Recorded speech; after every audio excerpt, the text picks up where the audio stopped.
দেশের ইতিহাসে সেরা ওপেনার ও সাবেক অধিনায়ক তামিম ইকবাল হার্ট অ্যাটাকের খবর যেন চমকে গেছে পুরো দেশ। সরকারের উচ্চ মহল পর্যন্ত তামিমের সুস্থতা কামনা করেছেন। এইবার তামিম ইকবালের সুস্থতার অবস্থা খোঁজখবর নিয়েছেন অন্তর্বর্তীকালীন সরকার প্রধান উপদেষ্টা অধ্যাপক ডক্টর মোহাম্মদ ইউনূস। প্রধান উপদেষ্টা কার্যালয় থেকে পাঠানো এক বিবৃতিতে জানানো হয়েছে, বিকেএসপিতে খেলা চলাকালে হৃদরোগে আক্রান্ত হওয়া তামিমের স্বাস্থ্য খোঁজখবর নিয়েছেন প্রধান উপদেষ্টা। তার পক্ষে উপপেশ সচিব আবুল কালাম আজাদ মজুমদার, বাংলাদেশ ক্রিকেট বোর্ডের প্রধান নির্বাহী নিজামুদ্দিন চৌধুরী সুজনের সাথে কথা বলেন।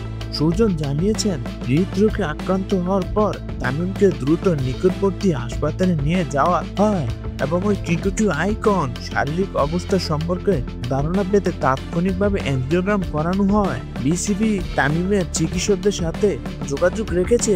নিজামুদ্দিন চৌধুরী সুজন এর বরাত দিয়ে এমনই জানানো হয়েছে প্রধান উপদেষ্টা কার্যালয়ে দেওয়ার বার্তা। এছাড়া তামিমের চিকিৎসার জন্য প্রয়োজনীয় যে কোনো কিছু করতে বোর্ড প্রস্তুত বলে জানানো হয়েছে।